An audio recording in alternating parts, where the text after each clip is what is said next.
Hello, hi. Welcome back to my course on enhancing soft skills and personality. I am Ravichandran from IIT Kanpur. I am giving this lecture and the lesson to you through NPTEL MOOC format. We are already in second week and today we will go to the third unit of second week, and on the whole this will be the 8th lesson. This week we started with a very important aspect of soft skills and personality development and enhancing the personality along with developing it, that is with regard to how we deal with time.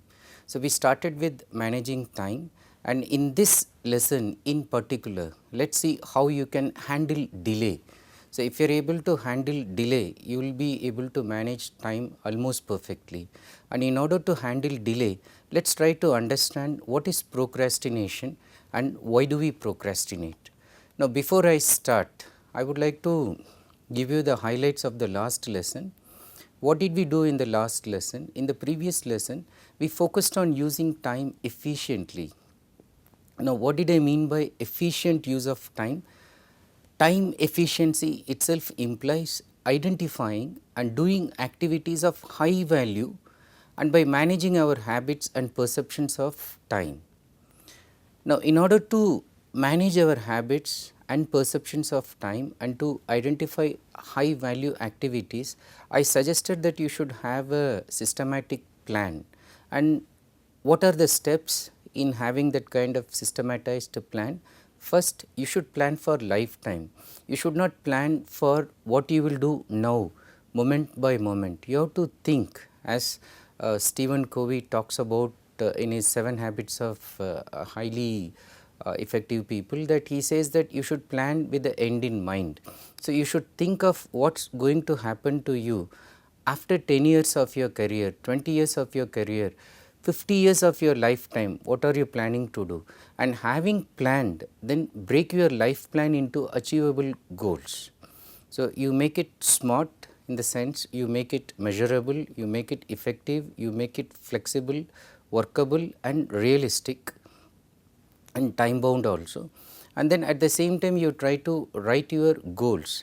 Unless you put the goals in black and white on paper, so you will not be able to actually visualize. And many people, many successful people have actually kept on visualizing their goals by writing it on the wall before them, on the mirror, or even in the bathroom. They have kept their goals in small phrases, single line, and then they kept on reminding themselves. Having identified your goals and then writing it and then visualizing, you should prioritize your activities. You have goals, objectives, but within that there are so many events and activities which are vying for our attention. So, you should prioritize, you should identify the topmost one. Now, once you prioritize what is the topmost one that needs your attention immediately, as far as the value of enhancing your life is concerned, not the one that is just standing before you and trying to pressurize your time, not that, but what will happen if you do this and then how will it enhance your life. So, those are the ones that you need to prioritize, and then once you prioritize, stick to your prioritized activities, do not get distracted and take care of time leakage, try to stop them. So, we spend quite some time in terms of time leakage such as interruptions, your tendency of not delegating work to someone or not saying no in order to please people, or working in a kind of disorganized surroundings, not knowing where to keep things, or not remembering the place in which you kept certain things, and then spending so much time in looking for one simple thing just like a pencil or a sharpener or a pen or a key. Okay. Now, these are things which are actually going to leak your time that is available at your disposal. Another important aspect with regard to our day to day life is now knowing how to save time by managing emails. So, there again we spend quite some time. I said that you should spend some specific time for checking, and you should use spam filters, and you should not return to the email again and again. In fact, you should go to the email only once and then you should decide immediately. Returning is again wasting your time. You should create folders, appropriate ones, and then maintain important emails for future reference and keep them in folders. The best email maintenance will be indicated by maintaining clear inbox, where if you have nothing in the inbox, at least by the time you go to bed or at least by the time you get up. So, you learnt the secret of maintaining your time by maintaining emails. There are other time cancers that we also discuss, such as the lazy mindset, our tendency to seek pleasure immediately, our tendency to postpone, about which we are going to spend this lesson as well as the next one, not starting if not sure of end results, escapist tendency, watching TV endlessly and finding others' jobs more important than our own jobs. Okay. Apart from this, I suggested some more tips, such as I said that you give due regard to your deadlines. Okay. Stick to it, adhere to it, and then do not miss any deadline, and convert time stealers into time gifters. Time stealers are the ones which come suddenly, like a cancelled flight, okay, or a train that is delayed, and then you are there, and then they just hijack your time because you went there without any preparation.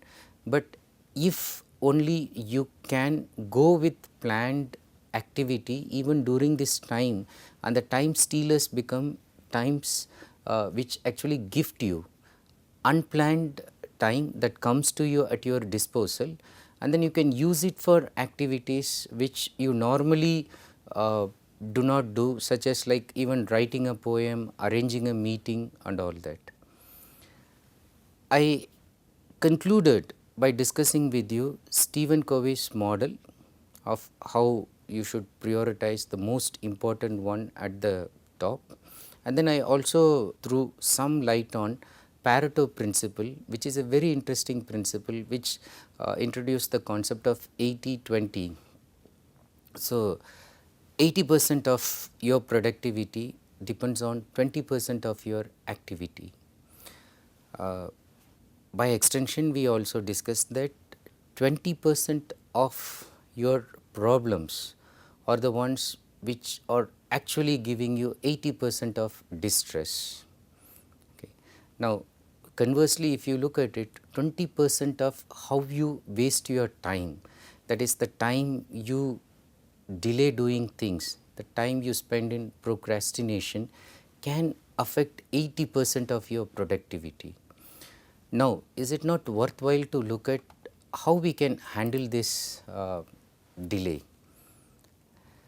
Now, having watched the previous lectures on time management, some students were asking like, okay sir, it's easy for you to talk about time management, but then we don't know what happens to us. Despite the best of our intentions, we are not able to meet deadlines, and then many of us are not able to focus on high value tasks. Now, if you ask why, the answer is owing to your tendency to procrastinate. Okay. Now, this is something you think that you are not aware of, and you always focus on thinking that you will manage time, but without knowing that this is something that is killing your time without your knowledge, sometimes even unintentionally, inadvertently. So, what is procrastination and how we can handle it? So, before that, in order to understand procrastination, beware of Parkinson's law. It is another interesting law. What is this Parkinson's law? It simply says work expands so as to fill the time available for its completion. Work expands so as to fill the time available for its completion. What does it mean? If I come and tell you that you do this work and you ask what is the deadline, I say tomorrow morning, okay, without fail, otherwise you will be thrown out of the job. Now, even if the work is of a great magnitude that cannot be done even by tomorrow morning, when a deadline is given, you put all your efforts, okay, and then you finish it before the deadline. However, according to Parkinson's law, if I tell you anytime you want to submit, anytime you want to complete, you can complete. Now, if I say anytime, time is at your disposal, the work will never get completed till I come and say, when I say any time and when I set that day any time to you, I did not mean 5 years. I thought that you may do it in a month or so. So, you are just sitting on that for about 5 years. Now, tomorrow morning if you do not do it, I am just going to throw you out of the job, and then you get it done tomorrow morning. Why did the work expand up to 5 years, which could be done maybe in 5 hours or so? So, that is a very interesting law suggested by Parkinson. So, whenever you are given a deadline and then your work will expand so as to fill the time available for its completion. So, I tell the students while giving an assignment, and even when you are writing an assignment, when we say that this deadline, it is Tuesday 11:59, you have to submit it, and we say there is no extension possible, you do your best and then try to finish it even much before Tuesday or even at least before the deadline. But if we say we may give extension, so we may extend it till next week, and there is no hard and fast rule that you should finish it within that deadline, so you will never complete it. So, the same thing I tell the student when they ask for extension of assignment deadline, I tell them nothing is going to happen by extending it by 1 day or 1 week, because whatever could be done, you will be able to do it within the time that I have given you. Understand this Parkinson's law, because you will keep on stretching, and what will you do? You will fill the time available with unnecessary activities. Hence, the wise saying that if you want to get a job done, give it to someone who is busy. Have you heard of this, that they say that if at all you want a job to be done immediately, they say that give it to this person who is running, who is always on the toes, who is always busy, and he is filled with schedule and deadlines, because this person when you give, so he knows that okay, you are his friend or you are his boss and you want it to be done, and he is under this moral obligation to get it done for you. He or she will do it as quick as possible, because he or she wants to focus on the task at hand and follow the deadline and schedule they have planned for themselves. Okay. Now, that is why if you give it to somebody who is busy, the job will be done. If you give it to somebody who is lazy, the job may never get done. Along with this, you should also be aware of the fact which I have been telling again and again, that you should learn to say no, about which we will spend one more lesson, maybe the one after the next one. And everything you do is an opportunity cost. That is something you should realize. Now, instead of completing that assignment, somebody is calling you for a movie.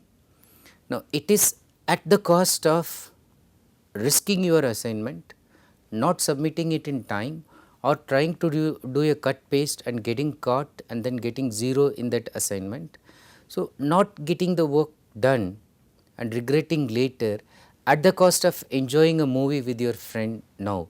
Everything you do is an opportunity cost. That is, at that opportune moment, what you do, you are always trying to trade off something else that you could have done it in a better manner. So, avoid procrastination by all means at any cost. When I say like all means, I say by all your mental, emotional and physical means, try to avoid it, and at any cost, I literally even mean at any cost. Even you give money to delegate a job, okay, but get something done in time. So, at any cost, even at the cost of even spending some money and not minding some extra expenses, but finish it in the time that is given to you.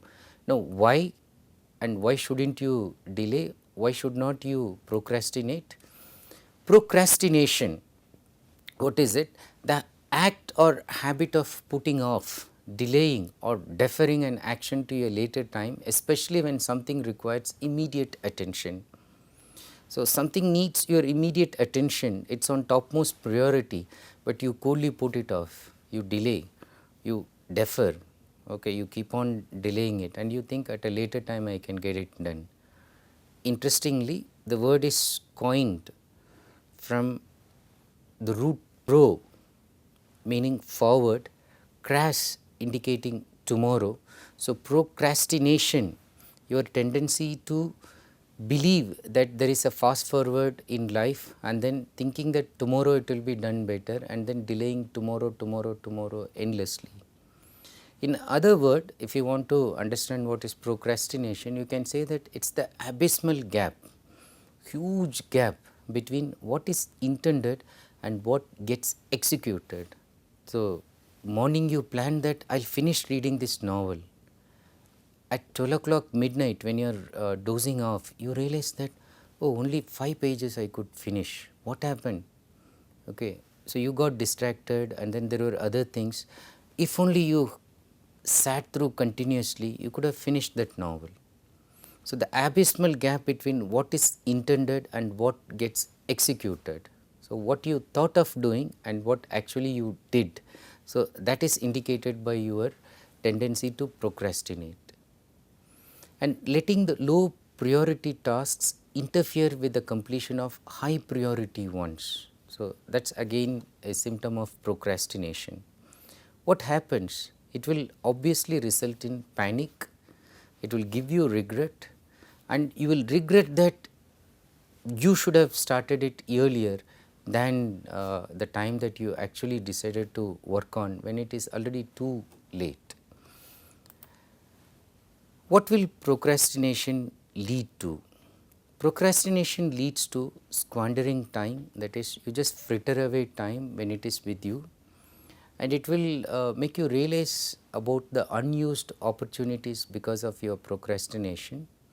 It will obviously end up in making you give poor performance, resulting in self criticism and self deprecation, costing low self esteem and then feeling too low that you are a useless person, and finally giving you stress as well as depression.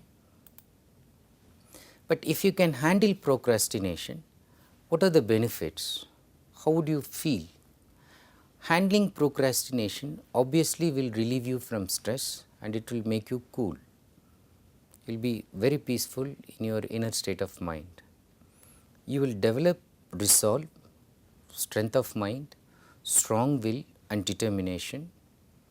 You will also learn how to control the events of your life, okay, like controlling your life, giving a direction, having a sense of purpose does not come to you so easily.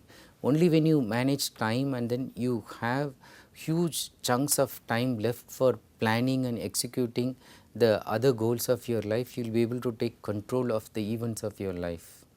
Overall, handling procrastination enhances your confidence and sense of worth. But if you ask me, obviously I know all these things about procrastination, the advantages and disadvantages, but why do I procrastinate? Why do we procrastinate?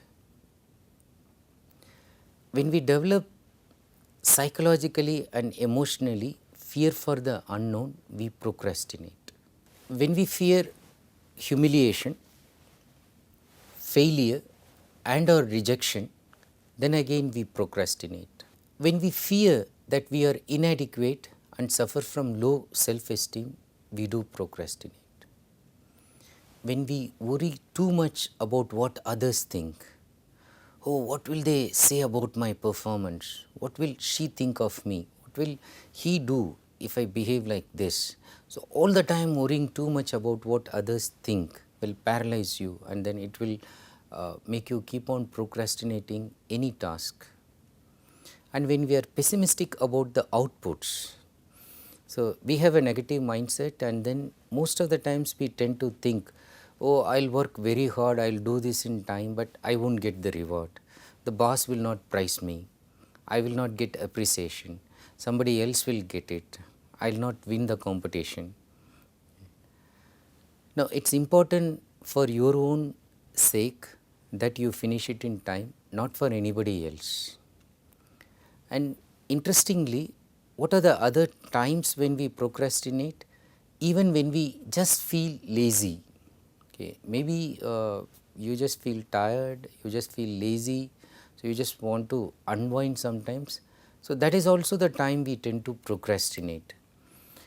Uh, Physical statement by Newton in terms of first law of motion, when he talks about inertia, actually simply says that when you are just lazy, you want to be lazy, whether you enjoy it or not.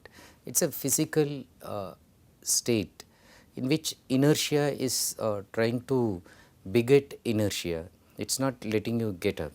So, what has Newton to say about inertia? In the first law of motion, he says, an object at rest stays at rest, and an object in motion stays in motion with the same speed and in the same direction unless acted upon by an unbalanced force.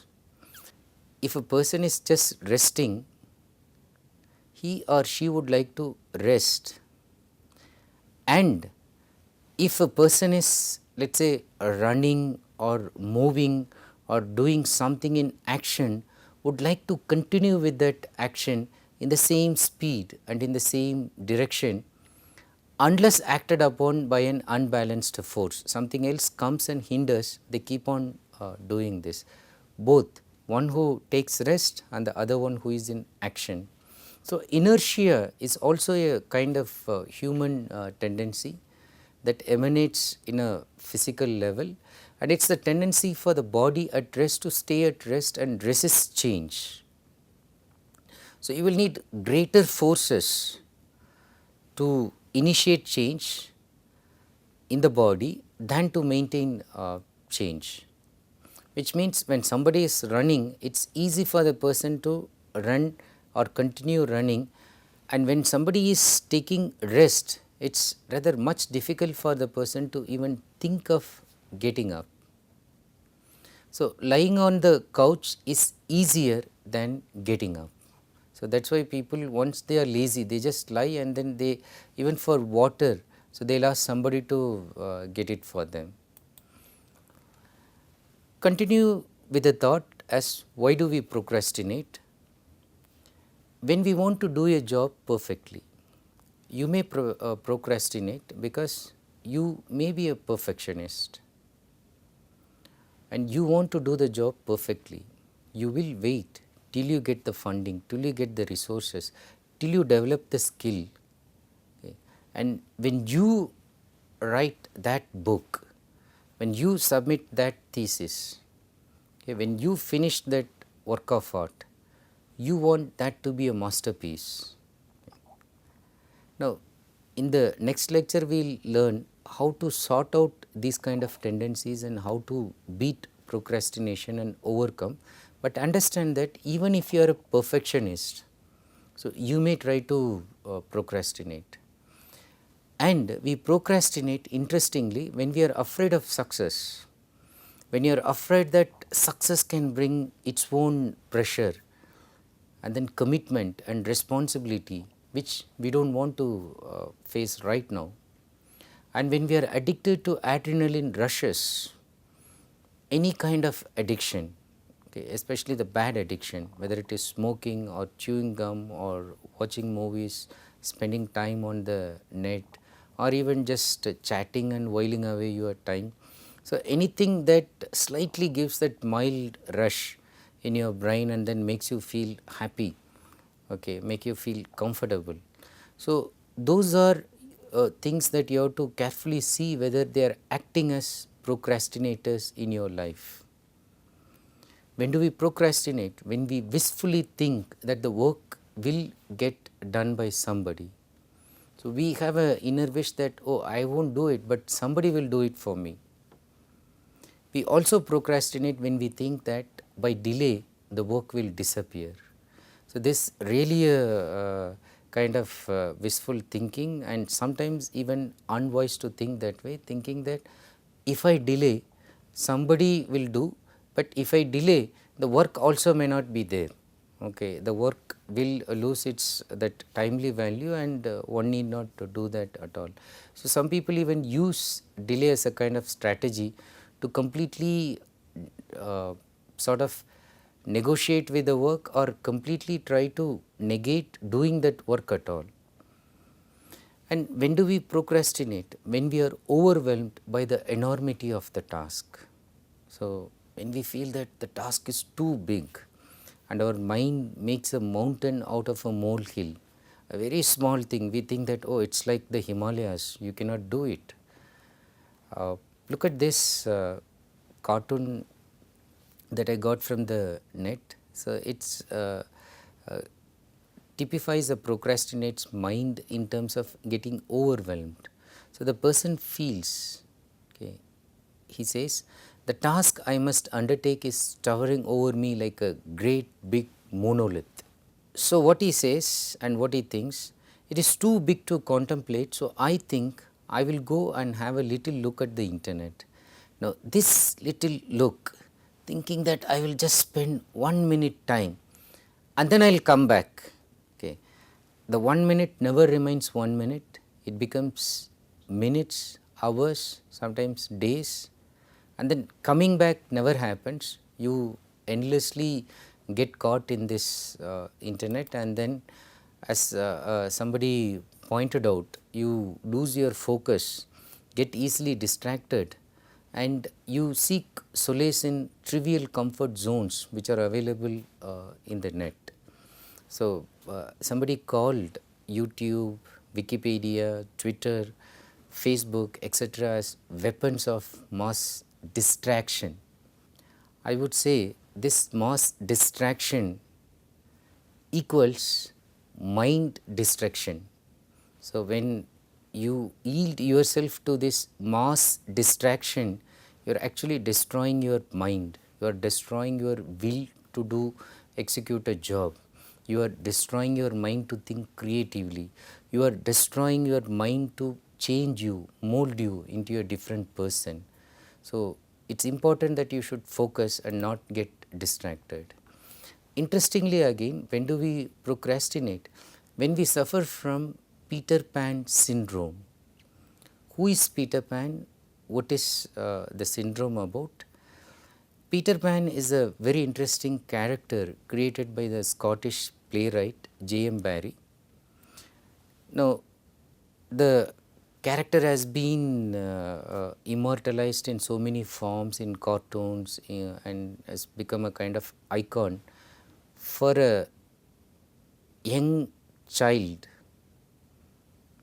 who can fly, but actually the child grows up in body as an adult, but remains child forever.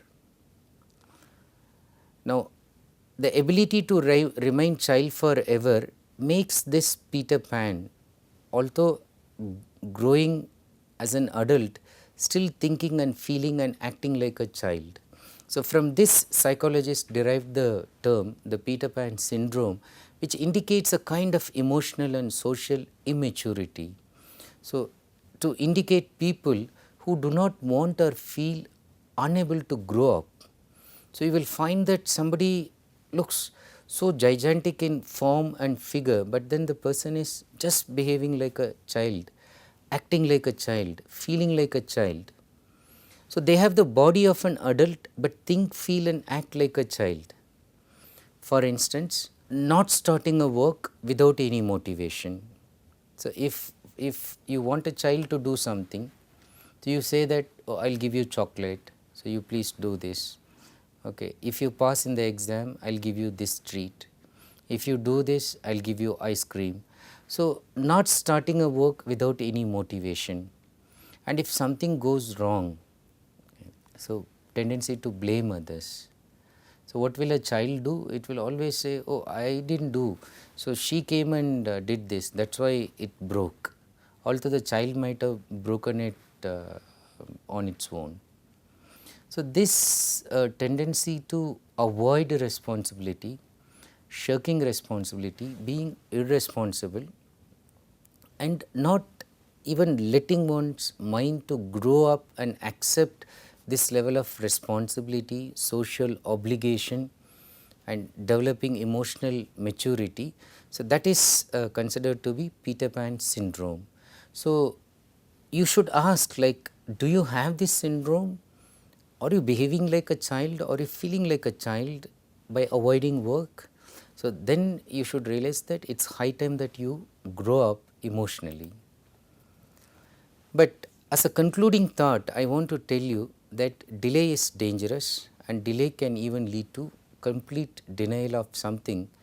I always remember this story from Leo Tolstoy, God sees the truth but waits. Some of you might have read this, but if you have not read this, so you read this, it is available online easily. Briefly, what is the story about? The hero, the protagonist of the story, is a very young man and married to a very beautiful and rich girl, and he is also a very rich person, rich young man, and he wants to see the fair. So, the wife prevents him at the beginning of the story, saying that please do not go to the fair, because I just had a dream in which you are returning with grey hair, and then I could see some blood or something in your hand, and I am feeling very uncomfortable that you should leave. But he does not listen to her, he just laughs it off, and then he goes to the fair, and on the way he meets a businessman who is again very rich, and then they just spend some time together, and they want to spend some time in the inn at that night. So, when they are just taking rest, and then they were just lying next to each other at night, since this hero of the story actually gets up and then leaves early, he gets up and leaves early, but on the way he is stopped by some policemen who arrest him actually for the murder of the businessman with whom he was spending some time in the previous evening, and night they were in the same room sleeping next to each other, and the knife was just found below his pillow. Now, circumstantial evidences prove that he is the one who actually killed the businessman, and they arrested him. Now, his wife also thinks that since he got the dream and he might have actually done it, that actually pains the hero so much, and then in the prison he spends the remaining time until one day the actual person who killed the businessman is also sent to the prison, and this fellow along with other fellow prisoners is trying to dig a tunnel and by which they can escape, but that comes to the notice of the prison guard, and then when he wants the hero to tell the truth, he politely avoids telling him the truth. Now, seeing this quality, the actual murderer confesses the guilt, and then he goes and then he tells the magistrate that he is the one who actually killed, and then this person should be released. But by the time the order for his release comes, this hero of the story is already dead. So, what Tolstoy was trying to tell us, whether it is God's ways or whether it is human beings' way of doing things in life, he wants to tell that justice delayed is justice denied. But it is not only justice, but any act in your life, if you delay, you are denying something, either for you or for somebody else, or to the environment that is around you. And a life that you live in denial compared to a life that you live in giving, so obviously will make you feel remorseful towards the end of your life and career. Now, with this story, I just want you to focus on one interesting quote from Robin Sharma. He says that you can't win if you don't begin. How rightful it is, you can't win if you don't begin. So, again echoing other proverb like the journey of 1,000 miles, start with the first step. If you don't take the first step, so your journey will never commence. But I just want to end with the favorite quote of mine. The author is not known clearly, but then this is something that I like very much. I don't fear commitment, I fear wasting my time. Now, in the name of appointments, in the name of doing something for somebody, in the name of doing so many things, actually there is no commitment. So, the author of the quote says, I don't fear commitment. If I am committed to something, I feel responsible and I can do this. But in the name of commitment, I actually fear wasting my time. People will waste my time. Now, in the next one, let us see how you can save your time, and then how you can safeguard yourself from people who just hijack your time, and overall how you can overcome procrastination. Last but not the least, I am not giving any further reference, but these are must read books. If you are interested in managing your time, life and stopping procrastination, read Brian Tracy's at least 4 books: Eat That Frog, Get Paid More and Promoted Faster, Focal Point, Goals, How to Get Everything You Want Faster Than You Ever Thought Possible, Getting Organized at Work by Ken Ziegler. And then if you want to know more about Peter Pan, and if you are interested and to know and understand why even smart people fail, just read an interesting article from Psychology Today, for which I have given the internet link. I am very happy that you have been spending some time with me, and I hope the time is spent fruitfully. Plan your time to watch the videos and get your assignments accomplished in time. Wish you all the best for doing this course and continuing and staying with me. Thank you very much for watching this video. See you again in the next one.